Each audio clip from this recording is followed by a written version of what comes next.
It's not 12 o'clock yet. Don't look at me. Where's everyone visiting from? North Carolina. North Carolina? That's fantastic. That's right, yeah. Roanoke. Blacksburg. Wonderful. Roanoke. Okay, great. Rocky Mount, great. And so what brought you all to Booker T. Washington National Monument today?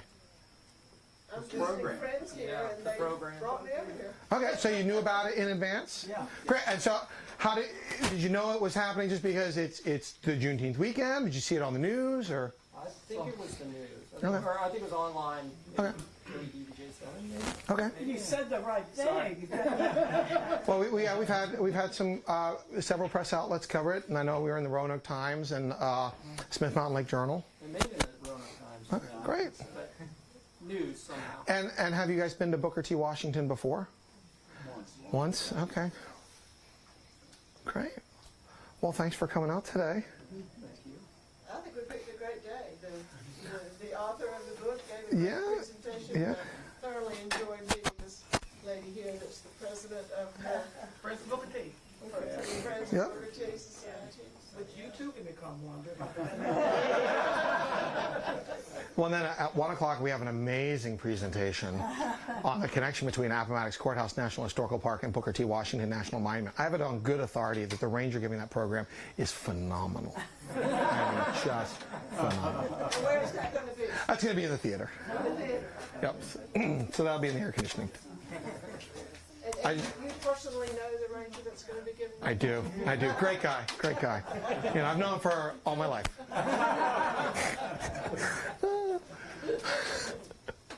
How you doing? If you're coming through, you're more than welcome to. In a moment, we're going to unveil some of our new signs. Well, okay, great. And where are you visiting from? Roanoke, great. Awesome. I forgot how hot this sign gets. It's warm. If it's like this, we'll be all right, you know, because you can go from shade to shade.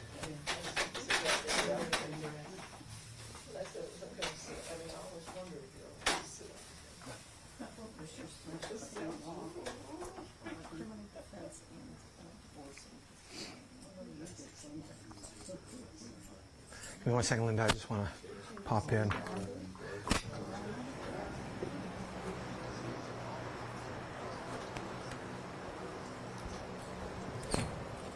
Welcome to Booker T.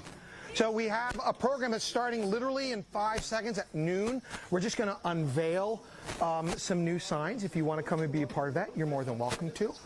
If you want, we have our exhibits where you can talk to any one of these rangers, and we have an amazing craft as well. Up to you. Just wanted to let you know that we're going to do this sign dedication. All right. All right, we had a family arrive, and I just wanted to let them know what we were going to do. Well, it's noon, all right, so we're going to go ahead and get started. So, Barbara, would you join me over here by the sign? So, my name is Jim Bailey, and I have the honor of being the superintendent of Booker T. Washington National Monument and Appomattox Courthouse National Historical Park. And one of the things that I've been very passionate about at Booker T. Washington National Monument over the last year is increasing our educational signage throughout the park. Years ago, there were signs in the historic zone, but those were taken out probably about 10 years ago. I'm sorry. I was distracting. I apologize. Right.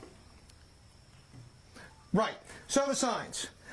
And so I started talking with my staff and with the Friends of Booker T. Washington about this need. And so over the last few months, we've done the research, the writing, of course, the review, the editing, polishing drafts. We had a visual information specialist, Ranger Linda here, who helped with the actual physical design, and just trying to get a theme visually, and then also make sure that we hit all of the important subject matter. throughout the park. The idea being that throughout your visit, hopefully you'll talk to a park ranger who can answer your questions. Hopefully you've had a chance to see the movie and go through the park visitor center exhibits. But then also while you're out on the grounds, these signs help kind of anchor you to the spot and what transpired there. And so today, I am very excited to announce that we have placed 11 brand new educational signs throughout the park. 2 of them are out on the back trail, so even if you're out on the 1.5-mile loop trail, you'll come across that surprise. 9 of these signs are in the historic core. And these signs specifically cover the creation of the park and then Booker T. Washington's experiences through this landscape, which was once a landscape of slavery, but in the spring of 1865 becomes a landscape of emancipation and freedom. And so the sign down there that you can see underneath the cedar tree by the kitchen cabin talks specifically about that moment of freedom. Come on out, Kay. And so the signs were researched by rangers with the National Park Service.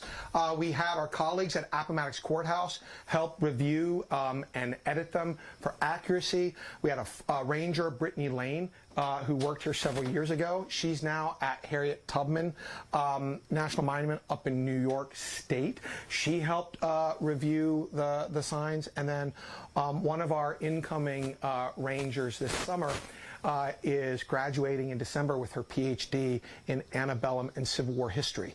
And so we got that extra level of review. I shared the text and the designs with our park philanthropic partner, the Friends of Booker T. Washington National Monument, and I presented them with the opportunity to support the National Park Service by purchasing these signs for the park, and I'm very excited to say that they were enthusiastic support of doing that. And so what I'd like to do is now introduce the president of our Friends group, Dr. Barbara Board. Hello, everybody. It's a good day for you to be here today because not only you're here to help us to celebrate Juneteenth, but you're also here to help us continue to tell the story of Booker T. Washington. And I want to compliment Jim and the park staff for putting together this collection of interpretive signs because it's a beautiful landscape, as you can see. And it's a beautiful day to be here on it. But it's easy when you walk through here. If you didn't have something to tell you the story could get lost on you. And so hopefully, not only are you going to have a pleasant stroll to a beautiful Blue Ridge Mountain location, but you're going to have a chance to get lost in the story of Booker T. Yeah. And the Friends group, our mission, of course, is to advocate for that story, make sure it's known, it's a story worthy to be known, and to support the park in ways that we can, and volunteerism and resources like we've done to help with the acquisition of the signage. So, Jim, I've looked at some of them. Thank you. Great job. Thank you. Thank you for your support. So we're going to, in a moment, do a countdown and unveil the first sign. The first sign talks about the creation of this national park site. Today there are over 430 national park sites across the country. And they all have different designations. National park, national battlefield. We're a national monument. And we were created not by proclamation through the executive office or the president, but in 1956 through law, through legislation passed by Congress. Congress set aside this birthplace as a public national memorial to Booker T. Washington, a noted educator and apostle of goodwill. So will you help me with the countdown? Yep. We'll start with 5 and then count down to 1. And then we'll pull it off this way. Okay, ready? 5, 4, 3, 2, 1. Hey. All right. Thank you. Thank you again, Dr. Ford. Thank you. And so this one talks about the creation of the park, what is here now, and gives us an artist's rendition of what the original landscape might have looked like, because it has changed over time with different buildings and different ownership. Okay. Does anybody have any questions?